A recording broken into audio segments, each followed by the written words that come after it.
Assalamualaikum warahmatullahi wabarakatuh. Alhamdulillah rabbil alamin, wal aqibatu lil muttaqin, wala udwana illa 'alal zalimin. Asyhadu an la ilaha illallah wahdahu la syarika lah, al malikul haqqul mubin. Wa asyhadu anna Muhammadan 'abduhu wa rasuluhu an-nabiyul amin.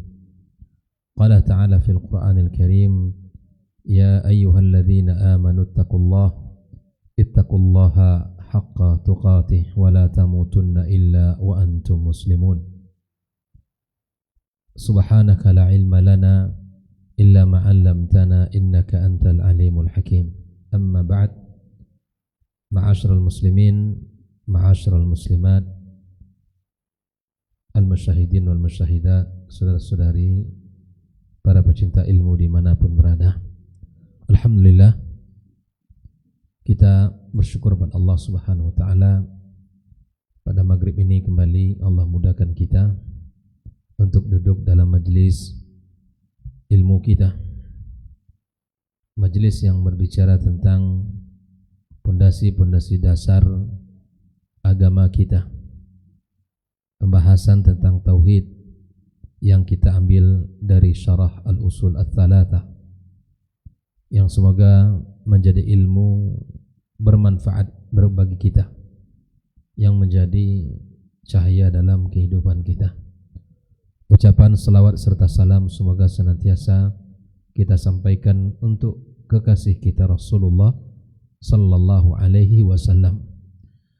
Mudah-mudahan kelak kita mendapatkan syafaatnya nanti pada hari yauma la yanfa'u malun wala banun illa man atallaha biqalbin salim. Kaum muslimin dan muslimat rahimakumullah, malam ini kita masuk pada al-martabatu tsaniyatu al-iman. Islam itu ada 3 tingkatan. Yang pertama adalah al-Islam.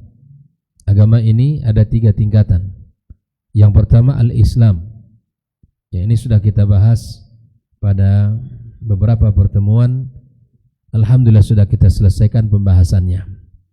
Yang kedua, kita masuk kepada al-martabah ats-tsaniyah.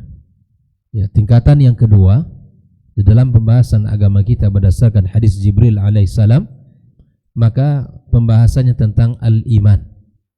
Tentang al-iman. Malam ini kita akan membahas apa itu pengertian iman. Ya. Al-martabatu tsaniyatu al-iman. Bagian yang kedua atau tingkatan yang kedua dalam agama kita yang mesti kita tahu, yang mesti kita fahami adalah tentang al-iman. Al-iman wa huwa bid'un wa sab'una syu'batan. Ya, iman itu ada lebih kurang 70 lebih cabang. Ya, iman itu cabangnya sangat banyak. Fa'alaha, yang paling tinggi dari cabang keimanan itu adalah qaulu la ilaha illallah, yaitu ucapan la ilaha illallah. Itulah yang paling tertinggi daripada cabang-cabang keimanan itu, di mana pembahasan ini sudah kita selesaikan. Apa makna la ilaha illallah? Apa, Bu? Masih saja kita mengartikan seperti itu. Kalau tiada Tuhan selain Allah, berarti kita akui ya ada makna Tuhan-Tuhan yang lain. Apa makna yang paling tepatnya? Tiada ilah atau tiada Tuhan yang berhak disembah, ya, kecuali Allah. Itu makna yang paling tepatnya. Karena memang berkaitan tentang ibadah, tentang ketaatan kita kepada Allah Subhanahu wa taala. Itulah makna qaulu la ilaha illallah, la ma'budu bihaqqin illallah. Ya. Kemarin kita juga sudah bahas. La ilaha illallah ini rukunnya ada berapa? Ada Dua, ya? Dua. Yang pertama, balik ke belakang nampaknya kaji nama. Rukunnya ada berapa? Ada dua, sudah betul itu. Yang pertama, la ilaha. Dalam bahasa Arab itu artinya apa? Bahasa Indonesia artinya apa? Tiada ilah. Itu disebut dengan apa? An-nafi. Apa itu an-nafi? Meniadakan. Apa yang kita tiadakan? Tuhan, ya, yang berhak disembah. Makanya inilah rukun yang pertamanya. Maka tidak boleh kita baca la ilaha, enggak boleh. Berarti kita menafikan Tuhan, menafikan Allah Azza wa Jalla. Lalu disempurnakan dengan rukun yang kedua, yaitu al-itsbat namanya. Apa arti al-itsbat? Lawan daripada menafikan, meniadakan. Apa itu? Menetapkan. Nah, Bu ya. Rukunnya ada dua. Menafikan Tuhan yang berhak disembah, kita nafikan. Lalu kita tetapkan hanya Allah. Itulah rukunnya. Enggak boleh. Kalau rukun itu mesti ada. Rukun salat, kalau tertinggal sah salat kita? Tak sah. Ya. Rukun salat bila mana tidak sempurna, maka dia tidak akan diterima salat kita. Haji, di antara rukunnya wukuf di Arafah. Kalau dia tidak wukuf di Arafah, sah hajinya? Oh, tidak sah. Rukun begitu. Jadi di dalam kita berucap bahwa tiada ilah yang berhak disembah kecuali Allah, di situ ada dua rukun. Rukun yang pertama apa namanya? An-nafi. Dalam bahasa Arabnya an-nafiu atau an-nafi artinya meniadakan. Setelah kita tiadakan, lalu kita tetapkan. Siapa yang kita tetapkan? Hanya Allah semata. Jelas? Makanya kalimat la ilaha illallah inilah tingkatan atau cabang iman yang paling tertinggi. Yang paling tertinggi. Karena kalimat inilah kita akan mendapatkan jaminan keselamatan di dunia dan di akhirat kelak. Apa keselamatan kita di dunia ini? Kita dijaga harta kita, dijaga kehormatan kita, dijaga kemuliaan kita, darah kita. Tidak boleh ditumpahkan darahnya, tidak boleh diambil haknya, hartanya, tidak boleh. Karena dengan kalimat itu dijamin keselamatan jiwanya, keselamatan hartanya, keselamatan kehormatannya. Tidak boleh semena-mena terhadap orang yang mengatakan kalimat la ilaha illallah. Di akhirat kelak kunci keselamatannya berdasarkan hadis Nabi sallallahu alaihi wasallam, man kana akhiru kalami la ilaha illallah, lanjutkan hadisnya, dakhalal jannah, yang merupakan kalimat terakhir yang diucapkan oleh manusia di dunia ini, la ilaha illallah, dia akan masuk surga. Nah, itu jelas sampai di sini. Inilah tingkatan iman yang paling tertinggi. Wa adnaha, tingkatan yang paling terendah di dalam iman itu, imatatul adza anit tariq. Apa itu? Menyingkirkan gangguan-gangguan di jalan. Gangguan itu bisa jadi macam-macam. Duri, apalagi paku, ranjau, atau batu yang kemudian atau kayu yang melintang dan seterusnya. Maka seluruh gangguan-gangguan yang bisa mengganggu siapapun maka disingkirkan. Lakukan itu karena Allah. Lakukan itu karena iman. Karena dia merupakan tingkatan atau cabang iman yang paling terendah. Maknanya, bila mana ada gangguan di jalan, ada batu, ada kayu, ada paku, atau apa saja yang bisa mencederai saudara kita, yang bisa mencederai diri kita dan orang lain, tak kita singkirkan, berarti memang sangat lemah tingkat keimanan kita. Itu pun tak bisa kita lakukan. Nah, wal haya'u syu'batun minal iman. Rasa malu itu adalah cabang daripada keimanan. Al-haya'. Makanya para ulama mengatakan merasa malu itu mahkotanya sang wanita, mahkotanya para ibu-ibu. Kalau pada wanita tak ada lagi rasa malu, hancurlah generasi ini.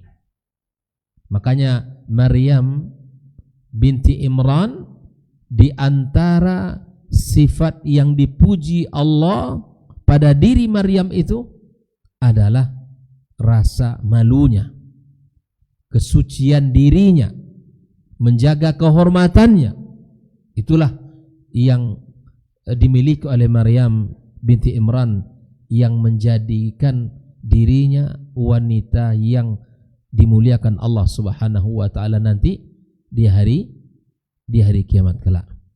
Kan di antara wanita-wanita hebat yang menjadi penghulu wanita di dalam surga itu ada berapa? Ada berapa? Ada 4. Ya. Yang pertama Khadijah radhiyallahu taala anha. Ya kan? Yang kedua Asia. Siapa itu? Istri Fir'aun. Yang ketiga Fatimah binti siapa? Rasulullah sallallahu alaihi wasallam. Termasuklah Maryam ini. Semua orang ini, wanita-wanita yang dijadikan penghulu-penghuni surga ini adalah wanita-wanita yang penuh dengan ujian. Khadijah menemukan suami idealnya pada usia 40 tahun. Asia bersuamikan seorang Fir'aun, manusia yang paling zalim di muka bumi.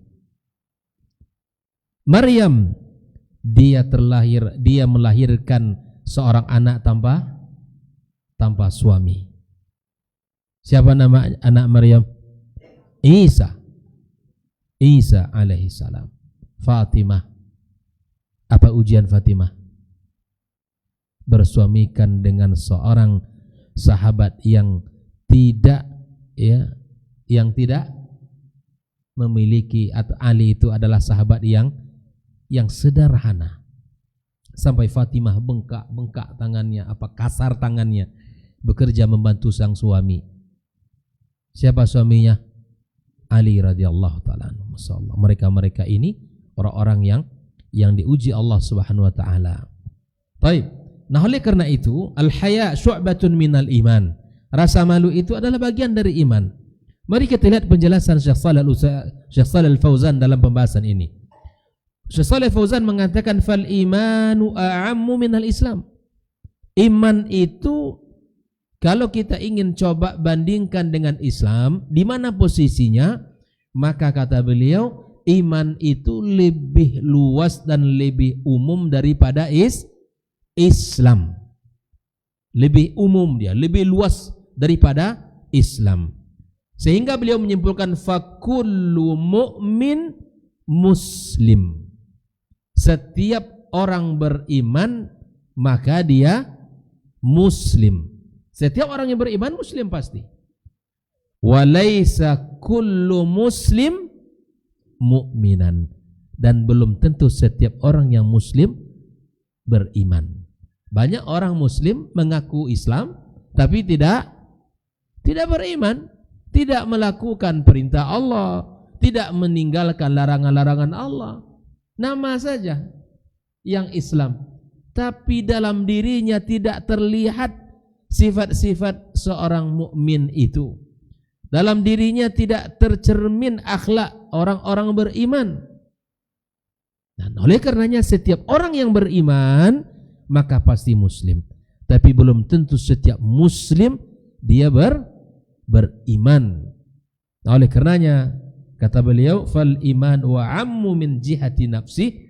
Iman itu lebih luas dari sisi pembahasan. Iman itu lebih luas. Ya, wa akhassu min jihati ahli. Nah, wal imanu fil lugha. Adapun pengertian iman secara bahasa at-tasdiq. Iman secara bahasa artinya apa? At-tasdiq. Apa arti tasdiq? Apa itu iman? Bu, nah? At-tasdiq, as-sidq, membenarkan. Dia orang beriman itu membenarkan, bukan mengingkari. Apa yang dibenarkan sama dia? Apa yang dikatakan Allah? Apa yang dikatakan oleh Rasulullah sallallahu alaihi wasallam? Apa yang datang perintahnya dari Allah dan Rasul dibenarkan sudah. Tidak banyak tidak banyak alasan. Kalau Allah yang dan Rasulnya merintahkan sudah dibenarkan. Makanya subhanallah, kita lihat imannya Abu Bakar As-Siddiq radhiyallahu taala anhu. Maka digelar dengan As-Siddiq karena dia membenarkan apa yang disampaikan oleh Nabi sallallahu alaihi wasallam. Jujur dalam keimanan dia. Ingat enggak peristiwa Isra dan Mi'raj Nabi? Ya kan? Itu kan menjadi berita yang sangat besar di kota Mekah ketika itu. Mana ada orang berangkat ke Sidratil Muntaha lalu pulang juga, tiba pagi harinya di muka bumi. Maka orang yang pertama dicari oleh kafir Quraisy siapa? Abu Bakar. Wahai Abu Bakar, sahabat kamu menceritakan bahwa dia Isra dan Mi'raj ke Sidratil Muntaha, pulang dan sampai di bumi ini. Gitu kan? Kata Abu Bakar, siapa yang mengatakan? Ya kan? Ya sahabat kamu Muhammad. Kira-kira kamu percaya enggak apa yang disampaikan oleh dia? Apa kata Abu Bakar? Kalau benar Muhammad yang mengatakan itu, aku percaya. Bahkan lebih daripada itu aku percaya. Bayangkan. Makanya subhanallah As-Siddiq radhiyallahu taala anhu. Maka para sahabat mengatakan bahwa apa sih yang menjadi kelebihan Abu Bakar dibandingkan sahabat-sahabat yang lain? Maka di antara kelebihan yang dimiliki oleh Abu Bakar As-Siddiq radhiyallahu taala anhu adalah apa yang ada dalam hatinya. Membenarkan apa yang disampaikan oleh Rasulullah sallallahu alaihi wasallam, tidak ragu sedikit pun. Kalau Muhammad mengatakan aku percaya, sudah. Geleng-geleng kepala orang kafir Quraisy nengok Abu Bakar As-Siddiq radhiyallahu taala anhu. Kok bisa kamu percaya dengan dia? Ya. Maka subhanallah, inilah orang beriman itu membenarkan. Apa yang dibenarkan, apa yang dikatakan Allah dan Rasulnya sallallahu alaihi wasallam. Tidak ragu kita. Kita tidak pilih-pilih. Kita yang ini kita percaya, yang ini tidak. Apapun yang menjadi perintah Allah dan Rasul, segera kita benarkan dan kita yakini. Allah katakan ala lisani Yusuf, ikhwati Yusuf, wa ma anta bimu'min Yusuf, ay bimusaddiqin lana. Kamu enggak percaya. Ibaratnya musaddiq, bimu'min ay bimusaddiqin, membenarkan. Kamu tidak percaya dan tidak membenarkan. Adapun iman secara istilah, nah, ingat ya, iman secara bahasa apa artinya tadi? Membenarkan. Membenarkan. Tapi iman secara istilah, para ulama Ahlus Sunnah wal Jamaah mengatakan, apa iman, Bu? Apa pengertian iman secara bahasa dan istilah? Iman itu 3 unsur pokoknya. Di dalam pengertiannya, yang pertama qaulun bil lisan, yaitu diucapkan dengan lisan. Apa yang kita ucapkan? Kita mengimani bahwa Allah adalah Rabb kita dan Muhammad adalah utusannya dan Rasulnya. Kita ucapkan itu. Kita beriman kepada Allah, kita beriman kepada malaikat-malaikatnya, kita beriman kepada kitab-kitab yang diturunkan, kepada para rasul yang diutus, kita beriman kepada yaumil akhir, kita beriman kepada takdir baik dan buruk. Itu semua kita lafazkan. Qaulun bil lisan, ya, ucapkan dengan lisan. Yang kedua, i'tiqadun bil qalbi. Iman itu lalu setelah diucapkan dibenarkan diyakini di dalam hati kita. Nah, itu seiring sejalan dia antara qaulun bil lisan dengan i'tiqadun bil qalbi. Cukup apakah dua ini? Tidak. Kalau iman itu mesti 3 unsurnya. Orang mengatakan saya beriman kepada Allah Subhanahu wa taala. Saya meyakini Allah itu ada. Diucapkan lalu diyakini. Cukup? Belum. Sampai kamu buktikan apa yang kamu ucapkan dan apa yang kamu yakin. Itulah yang dikatakan dengan amalun bil arkan atau bil jawarih. Buktikan itu yang kamu ucapkan itu dengan amalmu. Kamu mengatakan bahwa kamu muslim dan di antara rukun Islam itu ada salat, wajib salat, wajib puasa, wajib zakat, wajib haji bagi yang mampu. Tetapi kenapa kamu tidak salat? Kenapa kamu tidak berpuasa di bulan Ramadan? Perlu dipertanyakan keimanannya. Ya, makanya iman itu harus selalu terkandung pada 3 unsur ini pada dirinya. Diyakini di dalam hatinya, diucapkan dengan lisannya, dan dibuktikan dengan amal. Ini kita salat maghrib. Nah, ini bukti bahwa kita ini beriman. Ya, kita muslim. Kita buktikan dengan amal zahir kita. Ya, salat itu amal zahir. Ketika azan dikumandangkan, kita berangkat ke masjid berjamaah. Di antara bukti kita beriman, kita duduk dalam majelis ini. Karena orang beriman itu diperintahkan, orang muslim itu diperintahkan Allah untuk menuntut ilmu. Talabul ilmi faridatun ala kulli muslim, kata Nabi sallallahu alaihi wasallam. Wajib menuntut ilmu bagi setiap yang Islam, yang beragama Islam, wajib menuntut ilmu itu. Kita duduk, kita buktikan. Kita gunakan waktu kita dalam kebaikan dan ketaatan kepada Allah Subhanahu wa taala. Maka inilah 3 unsurnya. Dan ditambah lagi dengan yazidu bi ta'ati wa yanqusu bil ma'siyah. Ini harus setelah 3 poin penting tadi, keyakinan di dalam hati diucapkan dengan lisan, lalu kemudian dibuktikan dengan amal. Makanya kalau orang ucapannya tidak sesuai dengan apa yang diyakini dalam hati, itu orang munafik, atau diyakini berbeda dengan apa yang diucapkan, atau diyakini dalam hati berbeda dengan apa yang diamalkan, itu orang munafik. Nah, setelah kita sinkronkan 3 hal ini, ya diyakini dalam hati, diucapkan dengan lisan, diamalkan dengan anggota tubuh kita, lalu kita harus yakini iman itu, kata para ulama ahlus sunnah, yazidu bit ta'ati wa yanqusu bil ma'siyati. Apa artinya? Iman itu bertambah dengan ketaatan. Bukti iman kita ini bertambah, ya melakukan kebaikan. Ya, dan iman itu turun dengan jadi inilah. Jadi iman itu tidak stagnan dalam satu tingkatan, tapi iman itu turun naik. Naiknya dengan amal saleh, naiknya dengan ketaatan, naiknya dengan ibadah kepada Allah, ya, dengan menjaga perintah-perintah Allah, dengan menjalankan sunnah-sunnah Nabi-Nya sallallahu alaihi wasallam. Itulah iman itu akan bertambah. Iman itu akan meningkat dia.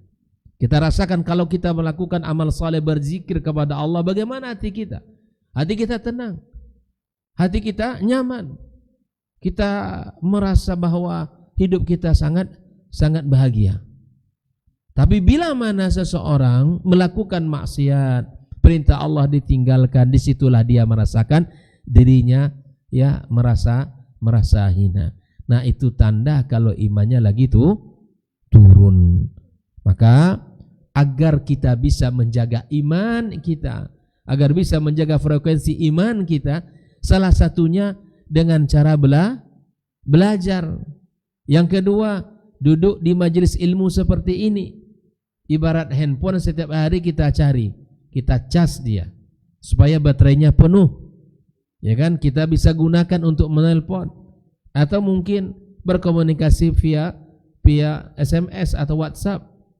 Tapi ya coba kalau baterainya habis, ya kita tidak bisa berkomunikasi dan tidak bisa ya menghubungi sahabat keluarga kita karena baterainya lagi habis. Begitulah iman, butuh dia dicas juga. Nah, cara ngecas keimanan itu bagaimana? Duduk di majelis ilmu seperti ini. Ya, kedua, bersahabat dengan orang baik, orang taat, orang saleh dan saleha. Itu akan memberikan pengaruh kepada kita. Sebagaimana Rasulullah sallallahu alaihi wasallam menggambarkan, ya, ar-rajulu ala dini khalilihi. Seseorang itu akan berada pada agama sahabatnya. Maksudnya apa? Seperti apa temannya, seperti itu dia. Teman akan sangat berpengaruh kepada diri kita. Kalau baik temannya, insya Allah dia akan baik. Tapi kalau dia bertemu dengan orang yang tidak baik, berkawan dengan orang yang tidak baik, maka walaupun dia baik, dia akan lambat laun akan luntur dan bisa mengikuti kebiasaan teman buruknya. Maka itu kata Rasulullah, lihatlah siapa orang yang berhak kalian jadikan temannya. Nah, ini pesan ini kita sampaikan kepada anak-anak kita, Bu. Kepada putra-putri kita, nak, kamu berkawan dengan orang baik.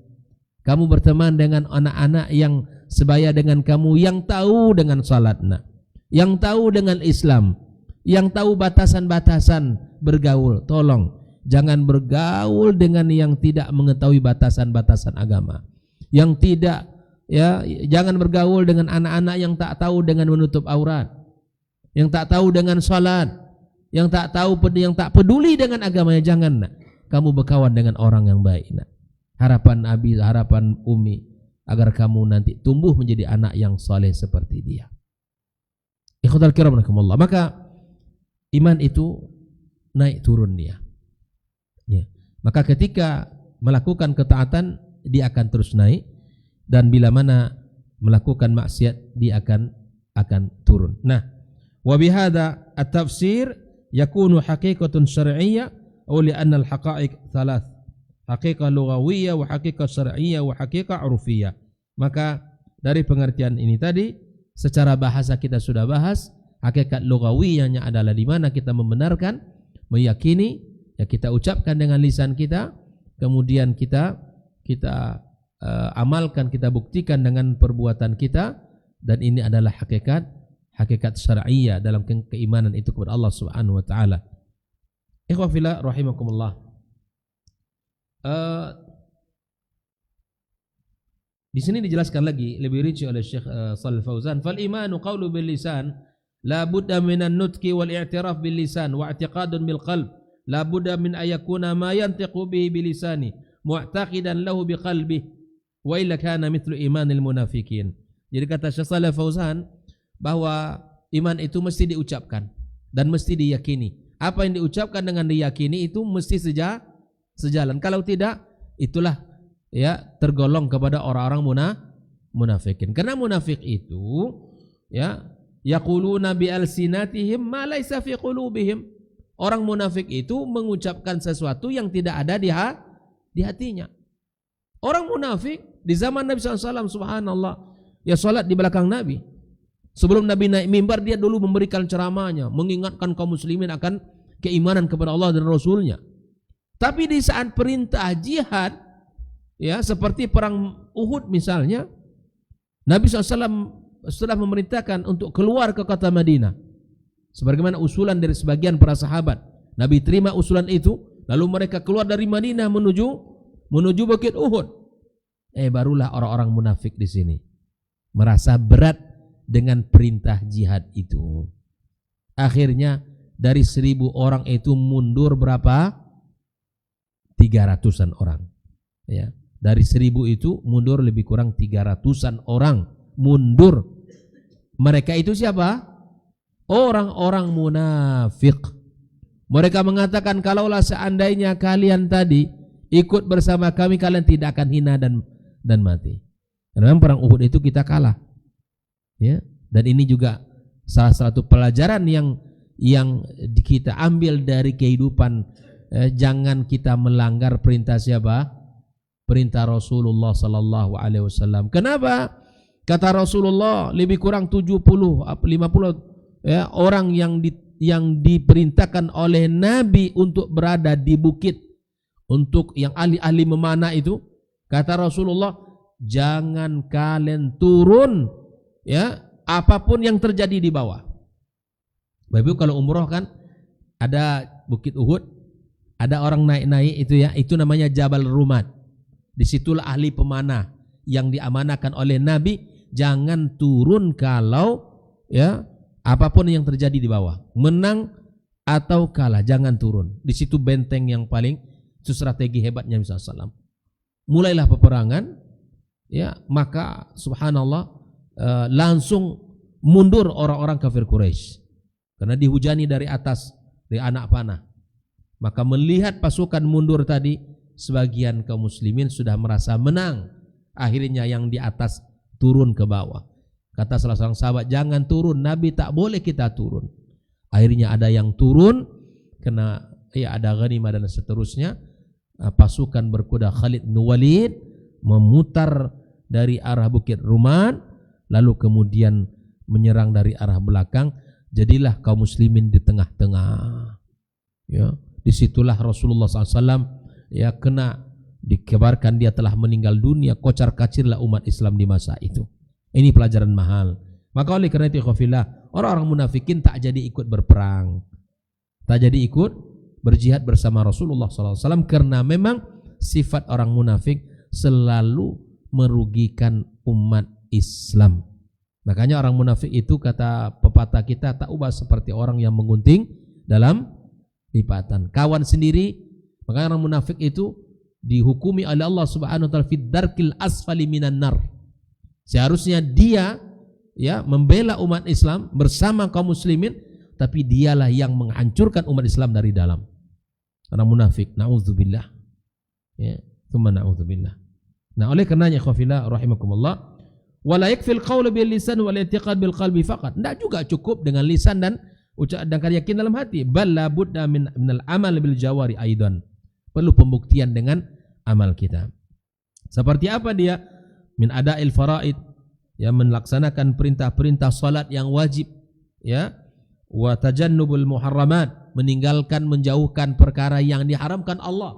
Itu bukti kita beriman, bukti kita ya beriman kepada Allah Subhanahu wa taala. Wa fi'l fa yaf'alu ta'at, melakukan ketaatan, wa yatajannabul muharramat, kullu hadza minal iman.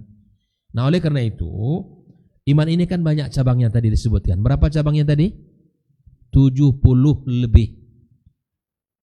Ada buku yang bisa kita beli.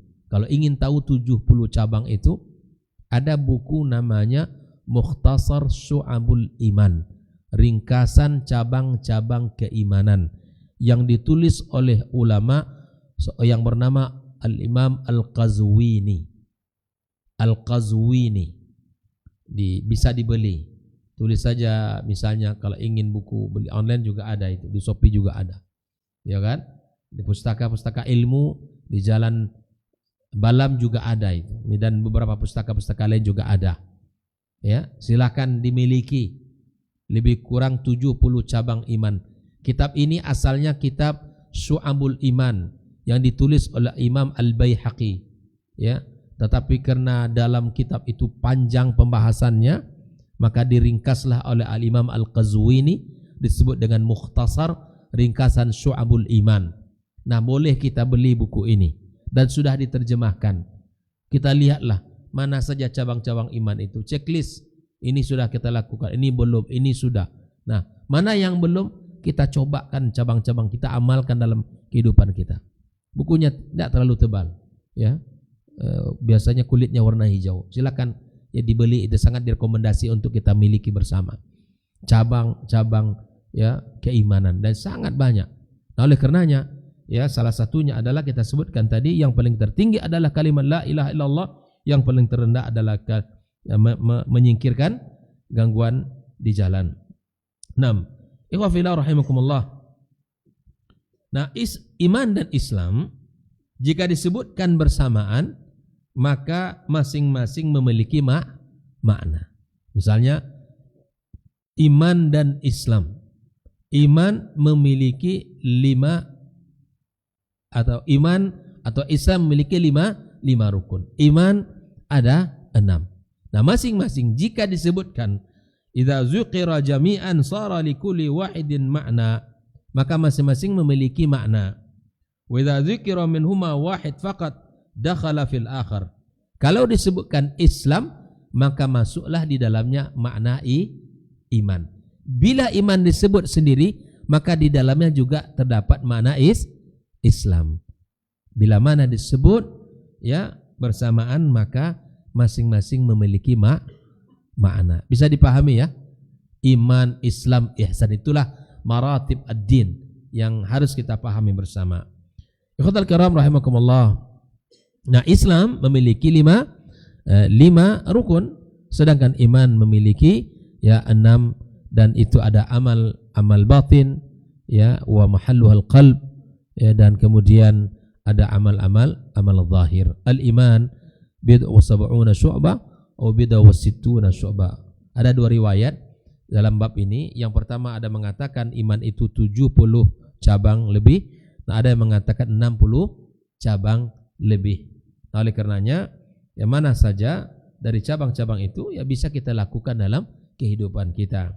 Maka yang paling tertinggi tidak kita ragukan lagi, dia adalah kalimat la ilaha illallah.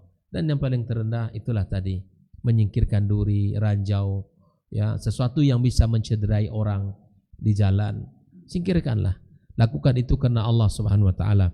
Lakukan itu karena ia bagian daripada keimanan, dan itu akan mendapatkan pahala di sisi Allah Subhanahu wa taala. Fa idza jaa muslimu azaha hadzal adza akhala at-tariq min fa hadza dalilun ala imani. Nampak dia batu besar di tengah jalan atau kayu melintang, disingkirkan itu oleh dia, itu menunjukkan bahwa di hatinya ada iman. Tapi cuek saja dia, mentang-mentang tadi tersandung kakinya oleh batu, biarlah kalau enggak setelahmu, gitu. Berarti iman tidak ada di dalam hatinya, kan? Biarlah juga dirasakan oleh orang lain, katanya, kan? Berarti ini tidak baik, imannya kurang ini. Ketika kita mendapatkan sesuatu, terhalang oleh sesuatu, maka singkirkanlah, karena Allah menyuruh, yang Rasulnya sallallahu alaihi wasallam menyuruh kita untuk menyingkirkannya. Ikhwafillah rahimakumullah. Naam. Wal haya syu'batun minal iman. Rasa malu itu membawa diri seorang mukmin untuk malu melakukan maksiat, dan dia bersemangat melakukan amal saleh. Al haya itu, rasa malu itu adalah sesuatu yang bisa membuat kita, misalnya di dalam hidup ini tidak mudah-mudah melakukan dosa. Orang malu kalau beramai-ramai, tapi sedikit malu kalau sendiri. Bila mana dia punya kesempatan melakukan maksiat dan ia dalam keadaan sendiri, tapi ingat kepada Allah, maka itu adalah tanda iman. Bahkan di dalam sebuah hadis Nabi SAW, Nabi mengatakan bahwa ada orang nanti di hari kiamat, kata Rasul SAW, membawa pahala ke jibal at-tihamah. Pahalanya putih bersih bening seperti bukit at-tihamah. Bukit Tihamah itu salah satu bukit yang terbesar di kota Yaman. Kenal itu. Kalau di Indonesia bukit apa yang terbesar? Nggak tahu ya? Rinci, Panjang, atau Bukit Barisan? Atau intinya itulah. Maka Nabi mengatakan ada orang nanti di hari kiamat itu pahalanya seperti amsal jibal Tihamah. Besar, amal solehnya banyak, ketaatannya luar biasa kepada Allah. Dan Nabi SAW mengatakan, wa min jildatikum, dan itu dari golongan kalian. Dan bahkan kalau bicara tentang amalnya, jangan lagi ditanya. Malam itu tidaklah dia biarkan berlalu tanpa beribadah kepada Allah. Malam. Tetapi kata Nabi sallallahu alaihi wasallam, ada satu kebiasaan yang dia tidak bisa tinggalkan. Apa kebiasaan itu? Bila mana dia dalam keadaan seorang diri, berhadapan dengan maksiat, intahakuha, langsung dia lakukan maksiat itu. Kalau depan orang ramai, jangan dikira taatnya, amal-amalnya, puasanya, tilawahnya, qiyamnya, dan seluruh amal wajib dikerjakan dengan penuh semangat. Tapi jika dia berada dalam keadaan sendiri, maka hilang rasa malunya kepada Allah, berhadapan dengan maksiat, langsung dia lakukan maksiat itu. Intahakuha, langsung dia langgar, langsung dia berbuat maksiat. Orang yang seperti ini, kata Rasulullah sallallahu alaihi wasallam, pahala-pahala yang begitu besar tadi Allah jadikan seperti debu yang berterbangan. Nauzubillah. Tidak ada tembok, tidak ada ruang, tidak ada tempat yang tidak dilihat oleh Allah Subhanahu wa taala. Maka inilah makna muraqabatullah itu. Merasakan bahwa Allah melihat kita. Merasakan bahwa Allah sedang mengawasi kita. Merasakan Allah sedang mendengarkan perkataan kita dan ucapan kita. Makanya kata para ulama, jangan sering-sering sendiri. Karena kita inilah lemah. Kambing yang sendiri akan mudah diterkam oleh serigala.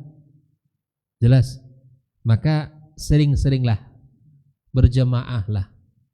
Jangan hidup sendirian. Karena sangat mudah kita untuk hanyut dan jatuh dalam dosa. Makanya kalau ingin istiqamah di dalam kebaikan itu, perlu orang yang baik, perlu lingkungan yang baik, perlu sahabat-sahabat yang baik. Coba aja lah ibu sendiri, nggak ada dengan kawan, nggak ada bersosialisasi, sendiri mencoba istiqamah, nggak bakalan lama bu. Karena nggak sanggup diri kita ini untuk kokoh sendirian. Allah katakan fastaqim kama umirta wa man taba ma'ak. Fastaqim, istiqamahlah kamu seperti yang diperintahkan, bukan seperti yang diinginkan. Dan bersama orang-orang yang bertaubat bersama. Kita butuh lingkungan, kita butuh sahabat, kita butuh orang-orang mengingatkan kita di saat kita lemah. Ayo, kamu tidak lama, sudah lama tidak nampak dalam majelis ilmu, kemana saja? Itulah anak lagi futur, ayo ditariklah kawan, ya kan? Mana bu, ibu udah lama nggak nampak dalam majelis ilmu kita. Ngaji kita hari Ahad malam tuh kajian akidah. Itulah anak kurang semangat. Ayo tarik tangan kawan itu, ajak ke masjid, duduk. Itu ya, itu butuh. Mana-mana kira-kira kawan yang tidak nampak lagi wajahnya kan? Tarik, tanyakan kabar beritanya dulu, di mana ibu nih? Apa kesibukannya? Mana tahu dia lagi sakit, kita jenguk. Mana tahu dia lagi ada butuh bantuan, kita berikan bantuan. Masuk waktu ya, kita dengarkan azan.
Baik, kita lanjutkan pembahasan sampai waktu iqamah.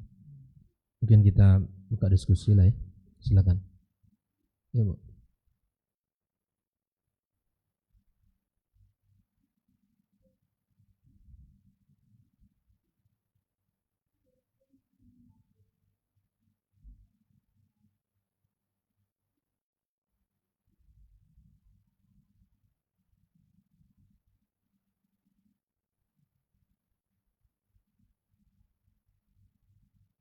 Tahlilan, makan dari tahlilan. Tahlilan ini maksud ibu ini tahlilan apa? Orang meninggal atau apa ini? Makanan dari. Nah, ikhwah fillah rahimahullah, terkait dengan bab seperti ini, bahwa Nabi sallallahu alaihi wasallam di antara dalilnya adalah sahabat yang Ja'far ya, yang ketika meninggal kata Nabi sallallahu alaihi wasallam, isna'u lahu ta'am, buatkan dia makanan. Orang yang dalam musibah kematian, maka dalam kesedihan, dalam ujian yang berat, maka oleh karena itu ringankan bebannya kata Rasulullah, buatkan makanan untuk dia. Orang yang dapat musibah itu maka kita yang harus meringankan bebannya, buatkan makanan untuk dia, ya, sehingga apa? Sudahlah dia bersedih dengan kehilangan orang yang dicintainya, maka diringankan dari sisi makanannya. Maka di sini dapat kita pahami bahwa kita yang seharusnya, ya mungkin masyarakat kalau di sini, maka belikan air minum, kemudian untuk orang yang bertakziah, buatkan makanan untuk keluarga yang ditinggal. Itu yang seharusnya dilakukan, bukan kemudian membebankan dia. Ya, inilah misalnya di dalam kehidupan kita ada istilahnya, kalau takziah dibolehkan, Ibu, jangan salah paham ya. Takziah itu ya memang disyariatkan. Orang dapat musibah, kita nuazilah, kita memberikan kalimat-kalimat yang meringankan, membuat hatinya senang dan bahagia. Kalimat-kalimat azza, semoga Allah berikan balasan. Kita datang ke rumah orang, itu boleh. Orang meninggal silahkan, bahkan justru dianjurkan untuk atau sebagai bentuk solidaritas kita, bahwa kita menguatkan saudara kita. Ya, semoga kamu bersabar, semoga kamu mendapatkan pahala di sisi Allah SWT, seterusnya, semoga yang mendahului kita Allah ampunkan. Itu boleh, silakan bertakziah. Namun ada hal yang menjadi sesuatu yang mesti kita runut sejarahnya, belajar dari mana asal usulnya. Maka kalau Ibu tanyakan tadi, para sahabat tidak melakukannya, baik itu meniga hari atau menuju hari atau apalagi 40 hari dan 100 hari. Nah itu kalau Ibu tanya, para sahabat tidak melakukan itu semua.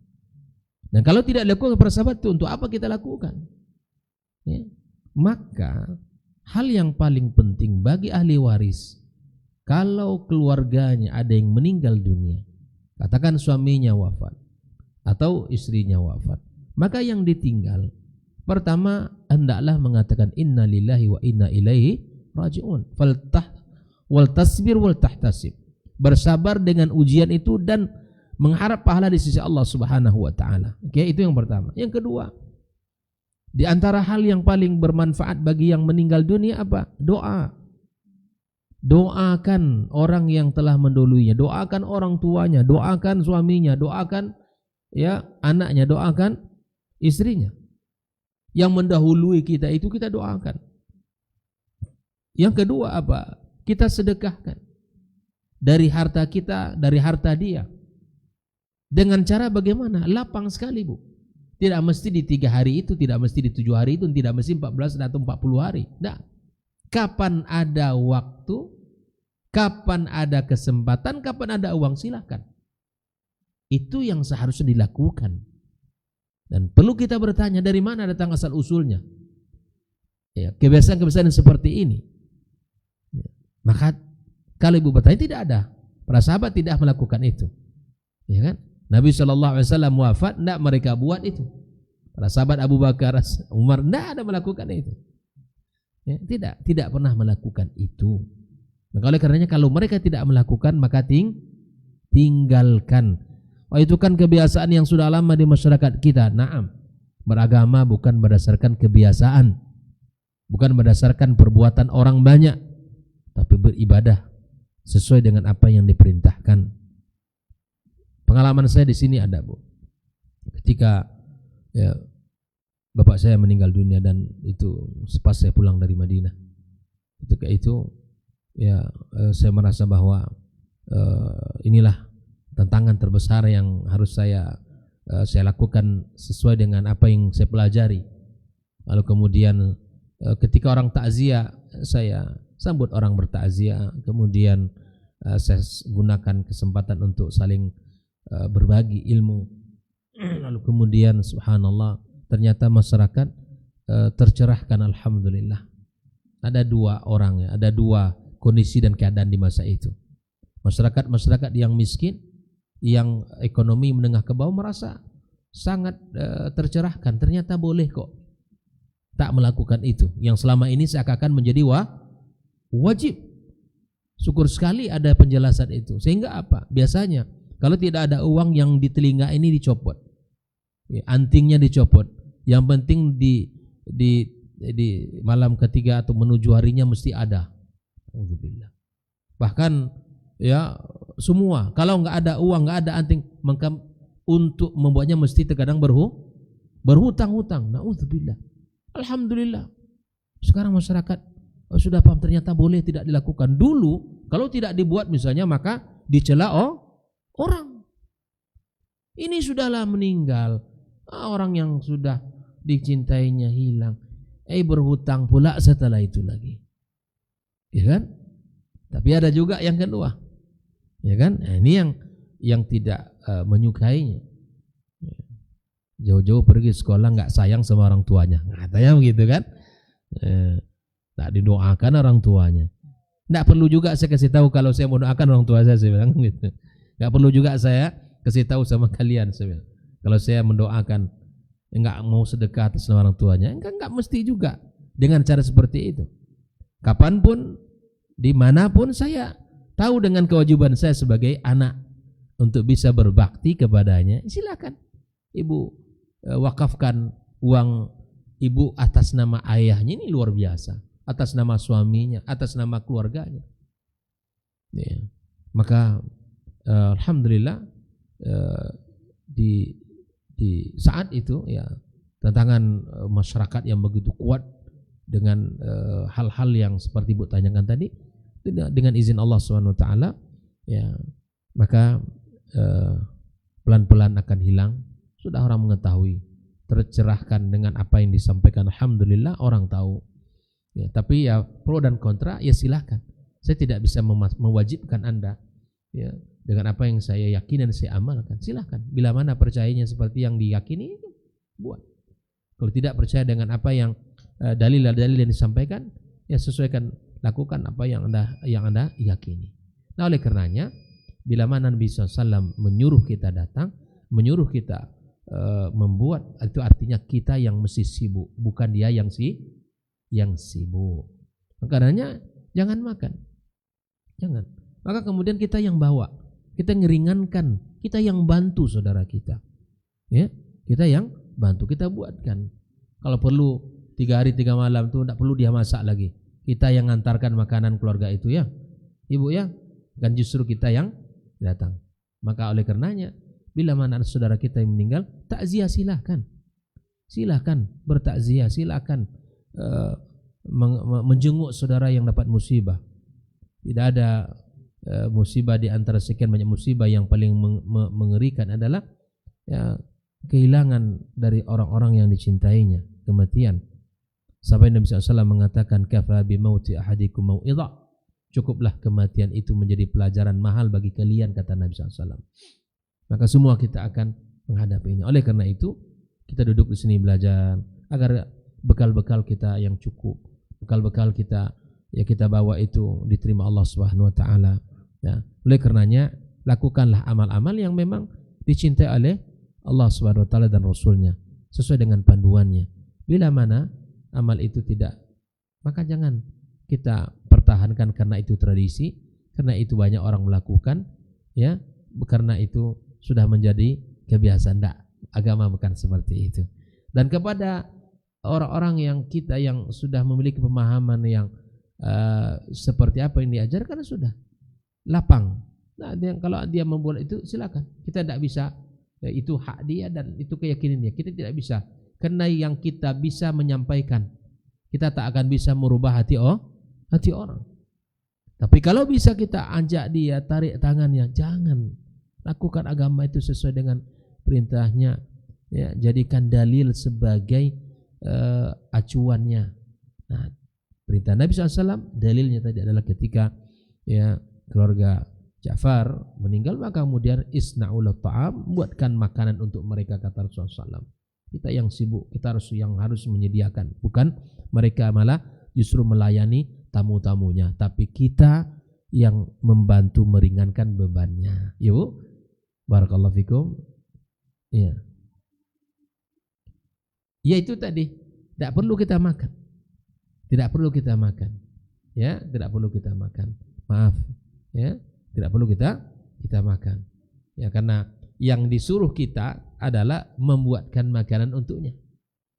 Nah, tapi kemudian lihat Ibu ya, karena di masyarakat kita ini terkadang ada yang faham, terkadang ada yang belum faham. Baik, barakallahu fikum. Jazakumullah khairan. Wa sallallahu ala nabiyyina wa habibina Muhammadin wa ala alihi wa sahbihi ajma'in. Wassalamualaikum warahmatullahi wabarakatuh.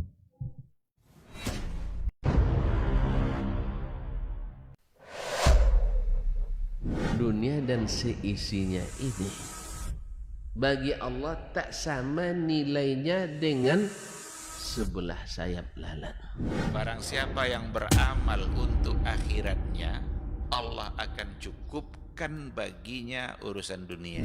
Sayati zamanun 'alan nasi as-sabiru fihim qalqabit al-jamarah. Akan ada satu masa di akhir zaman yang berpegang teguh dengan agamanya seperti orang yang sedang memegang bara